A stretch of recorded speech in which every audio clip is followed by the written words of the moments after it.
adalah sistem ekonomi di mana perdagangan, industri, dan alat-alat produksi dikendalikan oleh pemilik swasta dengan tujuan memperoleh keuntungan dalam ekonomi pasar. Pemilik modal dalam melakukan usahanya berusaha untuk meraih keuntungan sebesar-besarnya. Ada dua pilar utama yang menopang sistem kapitalisme. Yang pertama adalah pasar uang, yaitu sistem perbankan. Yang kedua adalah pasar modal. Kedua pilar sektor finansial inilah yang memungkinkan terjadinya proses akumulasi modal yang cepat. Kata globalisasi diambil dari kata global, yang maknanya ialah universal, yaitu yang menjadikan suatu proses menjadi sesuatu, benda atau perilaku sebagai ciri dari setiap individu di dunia ini tanpa dibatasi oleh wilayah. Kehadiran globalisasi mempunyai dampak bagi kehidupan suatu negara termasuk Indonesia. Pengaruh tersebut meliputi dua sisi, yaitu pengaruh positif dan pengaruh negatif. Pengaruh globalisasi di berbagai bidang kehidupan seperti kehidupan politik, ekonomi, ideologi, dan sosial budaya yang akan mempengaruhi nilai-nilai nasionalisme terhadap bangsa. Assalamualaikum warahmatullahi wabarakatuh. Nama saya Silvani Maulida. Di sini saya akan menjelaskan tentang ekonomi makro. Perlu disadari bahwa pelaku-pelaku di dalam globalisasi bukanlah manusia yang bersih dari motif buruk dan destruktif.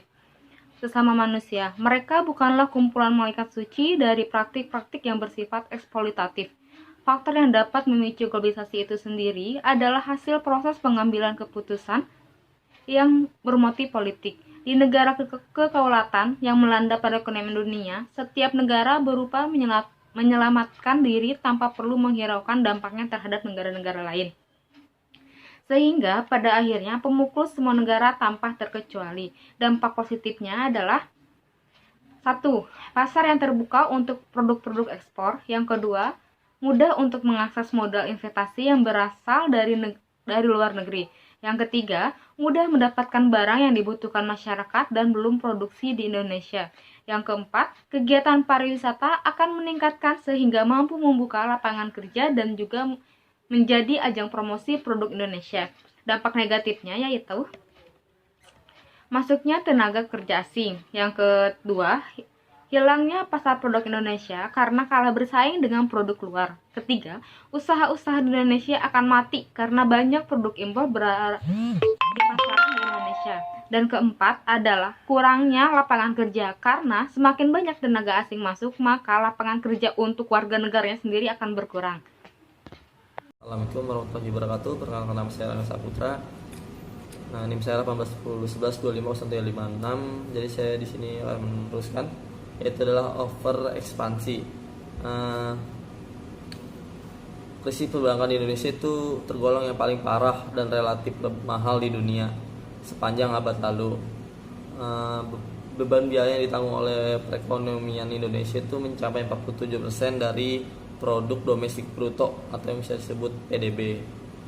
Penyebab Indonesia mengalami kehancuran perbankan itu yang pertama adalah terlalu longgarnya aturan perbankan, terutama sejak digulirkannya paket Oktober tahun 1988 atau bisa disebut Pakto 88. Betapa tidak aturan ini memungkinkan langkah mendirikan bank begitu mudahnya.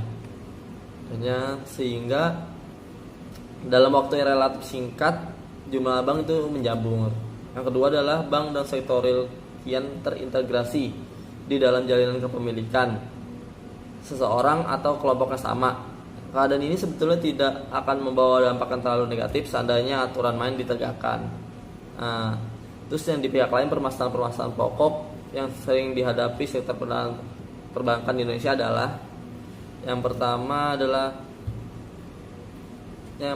semakin besarnya jumlah kredit macet. Banyak yang pengamat yang menilai jumlah telah mencapai tingkat yang mengkhawatirkan. Terus yang kedua adalah masih lemahnya manajemen perbankan nasional, termasuk pengawasan Bank Indonesia. Yang ketiga adalah penyaluran kredit untuk sektor-sektor yang produktif dan kompetitif semakin terbatas karena adanya praktik-praktik monopoli, oligami, ransaking, dan ketidakpastian penyaluran kredit, khususnya untuk proyek-proyek sebesar.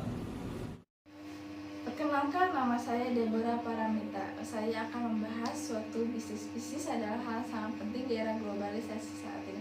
Tanpa adanya bisnis, suatu usaha, suatu negara tidak akan maju dan berkembang. Karena adanya bisnis, negara bisa maju dan dikenal dengan negara lainnya. Suksesnya bisnis tidak hanya dari suatu perusahaan saja, melainkan ibu-ibu berumah tangga pun sudah mulai membuka bisnis kecil-kecilan yang dapat menarik semua perhatian orang sekitar.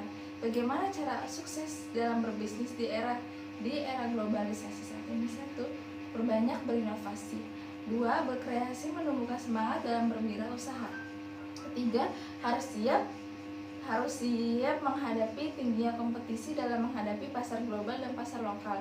4. Memanfaatkan peluang dalam bersaing di pasar global. Sekian dari saya, terima kasih.